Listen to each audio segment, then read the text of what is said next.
Well, hello there. Today is day 6 of the 12 Days of Amplify, and I am so excited to introduce to you, if you don't know this fabulous human being already, Susan Lavelle. Hello, Susan Lavelle. Hi, what a nice thing to say. You really are fantastic. I mean, you are. Back at ya. So tell me what you have had. You've had a year. You've been creating some stuff and creating community when community is like not a thing people are thinking about. So tell us like what's been going on and how you've sort of risen above all this pandemic junk. You've had a year. You've been creating. I'm hearing something. Is that bad? Do you have a video playing in the background? Oh, I wonder. You know what? Thank you, and I could even find the tab. Ooh. And you know how that is. Like, I do. 50 tabs. Where is it? You're not alone. Yeah, I sent out a link today in my email that I sent out, a nice quick one, laser and all that. But I did send out an email too with this link. So then, of course, I had that link on a tab. What have I been doing? Well, just to say who I am, in case someone in the world doesn't know. I am a singer, songwriter, lyricist. I work in a duo, for one thing, with a friend, Matt Dorlin, who's a fantastic jazz piano player. And yeah, he is amazing. And he writes the music, but we have a real good cooperative when we're able to actually do it, strategy there, which we had developed before last year. So we had that going very well up through the beginning of the year, since we were making money in various revenue streams every other month. I'm just going on with this so people know, because I think it's interesting. Every other month we'd gotten so that we were doing a performance, and then we had another month that was writing. So we'd have a month of pretty much getting new songs written, 2 songs, kind of practiced. But then once the next month came along, we had a performance in there somewhere, and we would do the 2 new songs and practice up the new song, whatever other covers and whatever old songs, whatever. So that was going very well. And we had just finished like a writing, we'd had a gig in February around Valentine's Day, and then we had finished up a writing month. So we did have some really good songs we wrote. We never had a chance to perform anywhere because then COVID came. Then I got in with you like this whole year. You have just been so awesome. You're so, anybody who wants to learn like anything about themselves, about how to just proceed on the dreams and hopes that you have, and the skills and talents that you have, that you just you're like that little gophers going like that in your little wheel. my hamsters, my gopher. I have gophers too, but they do something totally different. My hamsters run on the wheels in my head. Yep. Sorry, yeah, this is the Gopher State, Minnesota, where I'm from, so we say gophers. But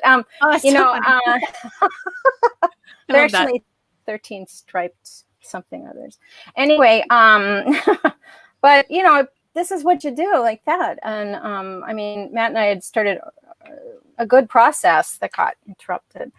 And then taking a look at, well, that was just that immediate write, perform. Well, then what do you do with all those things? So we had been thinking, let's this year, we strategized to do an EP of some of our great songs. We really have some great songs. I have to say it. It's true. You really do. You've been on our In the Key concert series a couple times, and we are always, people are always blown away by the stuff you perform. In the Key concert series is the monthly, last Friday of every month. It's a online concert that's hosted, sort of like a round robin. We talk a little bit, you play a song. It's just one song from a couple people from the Amplify community, but it's such a great way to get to know people and then really get to hear about the song and the heart behind it. And every time you performed, I'm always like, maybe I should turn the show into more songs, just because we want to hear more songs from you. So, sign up for my email list, and you might get links to that sort of thing. Well, that's perfect. That's a perfect thing to tell people. Where do we do that? We might as well get that in early. Where do we go? I think I typed in my my website right there. I don't know if you're going to get that or not. I don't see the website, okay. But if you tell it to me, because people might be listening to the podcast. Sure. Version. Okay. justatouchofjazz.com. And if you get on there, you will see right on the front page, you'll see a clicked button to click to sign up. Or if you sit on there long enough, you know, you're going to get a little pop-up asking you to join. But, okay, someone's making noise too. I don't know what happened there. But anyway, okay, so 2 segues here. We actually have my email list. And then also though, so yeah, sign up for mine, but also sign up to learn how to do the whole thing in the first place. Can they still sign up for Rock Your Email? No, you'll have to wait another 6 months. But sign up for Amplify, because that'll get you in there and you'll learn too. So I'm a great salesperson. I'm a great social media. You guys, I'm not paying Susan for these these plugs. I love it so much. You are in Rock Your Email List because you are. I just want to like not glaze over this. So you had this really great system that was working where you write for a month and then you perform for a month, and you write for a month and perform for a month, and it was totally working with you and your collaborator. And then the performances stopped because you couldn't get together with him, and that totally makes sense. And I love that you were able to say that you took the opportunity of having to stop, and I've been using the word pivot, which is kind of what we all did together in April and May, but you really looked at it as an opportunity to be like, well, now what else? Versus, oh, I'm screwed. It was like, oh, this is possible. We can gather all these songs that we've been writing and performing and do something with it and give it to the public in a different way. And that became a whole other thing. And I know you've been really cranking in that realm. So that, I think that was just silver lining after silver lining for you. And especially because you didn't let the, oh my God, my whole pattern, the whole thing we started for a year that's been working, like is totally kaput. And you didn't let it get you down. You kind of just moved through it. I maybe did, but I had Cheryl in there to help me. Really, honestly, it's so overwhelming when you don't know what to do when these things happen, and you do have to pivot. Everybody needs to pivot, or just like I said, hamster in a cage. But unfortunately, and I'll get another ad in here. Here's a little thing called a Spire, Isotope Spire recording portable thing. Sorry, I know that's not on your list of things. I've seen those. I love it.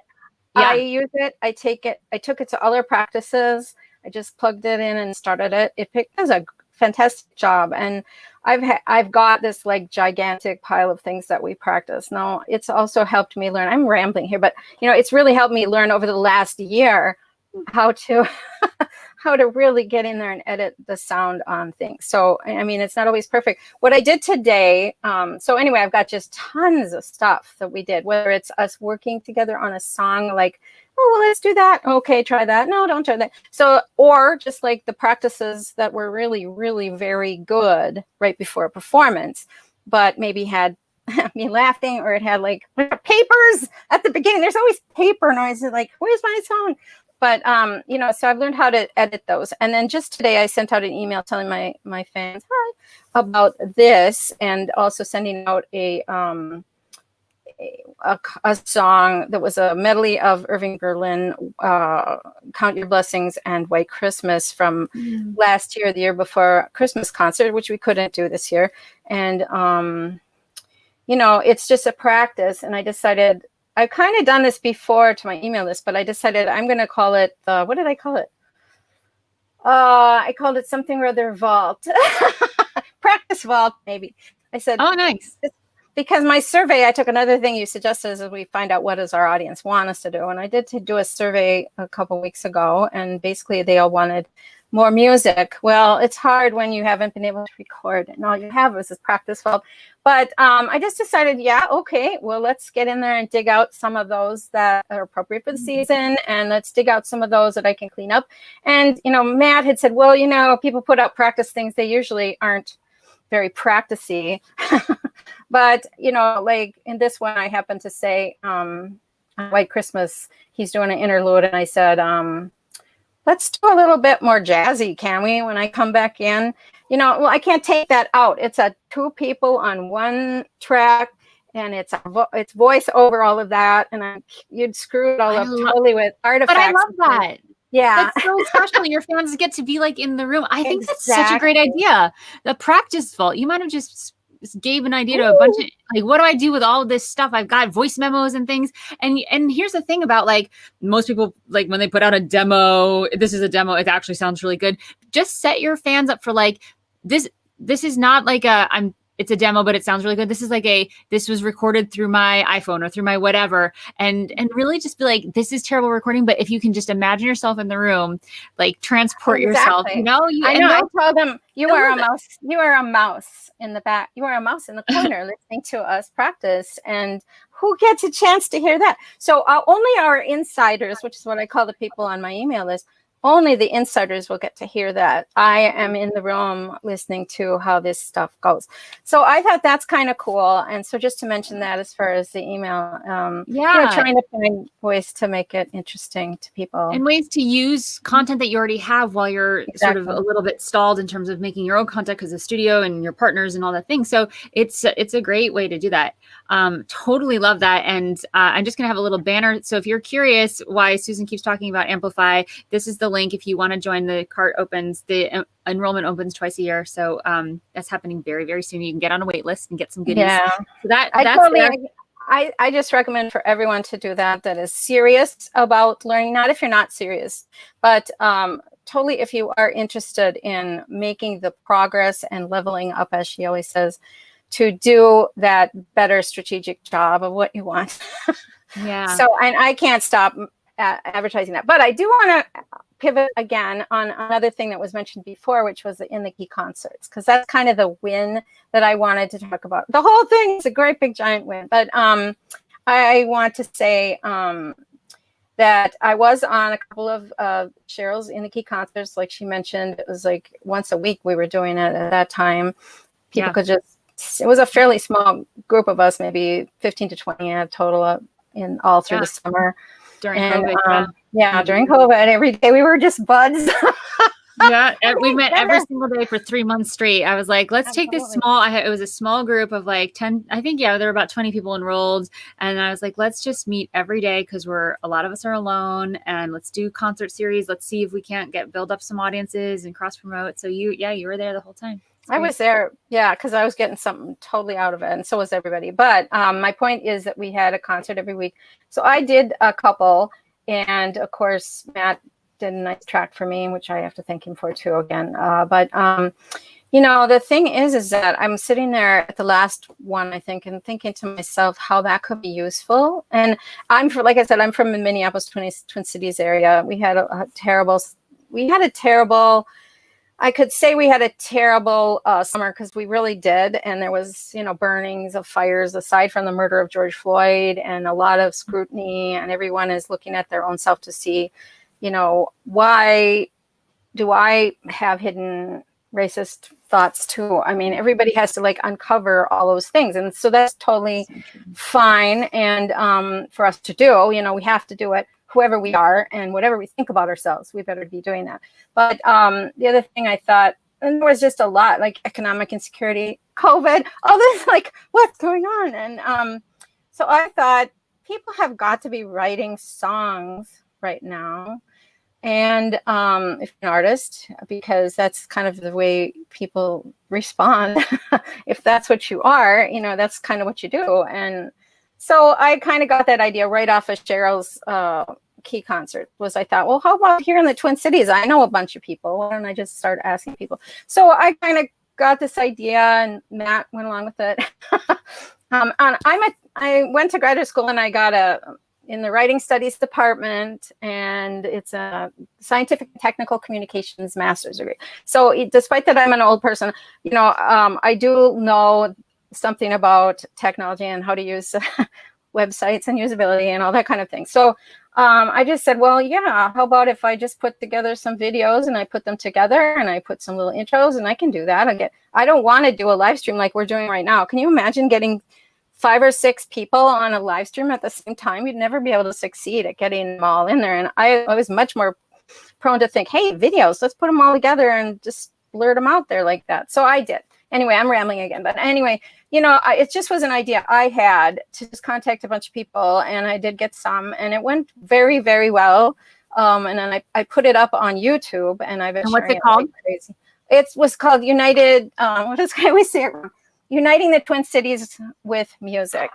And you created an entire community of local people. And here's the thing, even though they were videos recorded ahead of time, there's still like a common denominator that everyone is there, and it's about the camaraderie of the area that you're in, that it's location based. I love it. And it was I mean, sponsored by how people felt during this year, and specifically even in my area, which was an extra stressed out area. And I did kind of realize, maybe even artists take time to process through what they feel before they can feel up to writing a song. So, I have realized that not everybody's quite ready to share a thing like that, but they all put their songs together in their homes, sent me the videos. I put the whole thing together and advertised it all over the place. So it did get a lot of traction. I put their tip jars on there. Anyone listening who's a Minneapolis or Twin Cities area artist, send me your music, but it has to be original and has to be public domain, because I did not want to worry about any other stressful things. So I decided after that I do it again. I'm going to do another one in probably, I don't know if I'll get it done before Christmas time, but probably the week between Christmas and New Year's. So, and then we'll just try to do it every couple months, I think. What a joy. First of all, I mean, you keep like cutting yourself off and saying, I'm rambling, but everyone that's listening or watching, no matter what platform you're listening or watching from, you get just like the light that Susan is filled with. Like I get that you're lit up by all the things that you're doing, and by how you've been able to pivot, and by the fact you've created community, and now you're bringing people in. And when COVID is lifted, there's going to be live shows. These people are all going to meet. Like, you're setting yourself up for such an exciting homecoming, which is so beautiful. And I'm not the only one that's noticing it. We're getting a comment. Let's see. Amy says, love your work, Susan. You're really making it work. Inspiring that you're using your music to make a difference, which you totally are. So beautiful. So I'm hearing someone who is just lit up and completely fulfilled by the work that you're doing, the process that you're in, the journey that you're on, and that you're open to learning and trying things and being inspired and be like, let me try. I could do something like this. Let me do this. How would I do this in my how can I make a difference for where I am and the community that I want to contribute to? And it's so extraordinary. It's so inspiring, and it's definitely going outside of your own comfort zone. And now it's becoming comfortable, and you're like, oh, I can do this again. So I'm curious. I'm excited to see what the next slightly out of your comfort zone thing is going to be that you go tackle, because that's just sort of how you roll, which is so amazing. So we're so lucky to have you in this group and Amplify, and Minneapolis is lucky to have you in their city. So thank you for sharing all of this. Is there anything else that I haven't asked you that you want to share before we wrap it up? No, not really. So for everyone listening, we're going to justatouchofjazz.com. And I like to give what I've been doing in these 12 days. Or you can text. Or you can text. Jazz, J-A-Z-Z, to 55444. Very easy. 55454. 444. 55444. 55444. So text you're going to text jazz to 55444. Jazz to 55444. I just wrote a song for you. Oh yeah, make it a song. I love that. Okay, so you've gotten real fancy. You can just get the free songs by texting jazz to 55444, or you can go to the website, learn a little bit more about Susan and Matt and the music that they do and the projects that they have. I'm trying to think of a very specific thing. I think that's what we're doing. We're getting on this mailing list, and then we're just going to hang out, because Susan's up to big things and she's making difference in the world. And those are our peeps, right? Those are the peeps. Yes. My mailing list is a fun place to be. I believe you. I believe you. So thank you so much for being here. Everyone, you're clear on your marching orders. If you're a musician, you're going to get yourself on the Amplify waitlist, and then text jazz to 55444. If you're not a musician and you are just here because you are interested in the independent musician and what's possible and the stories and a little bit behind the scenes, then you're also going to text jazz to 55444. We are very clear on our marching orders here. So hop to it. Have a wonderful, wonderful rest of your day. Susan and everyone that's listening, thank you so much for being here. You too. Bye-bye. Merry Christmas.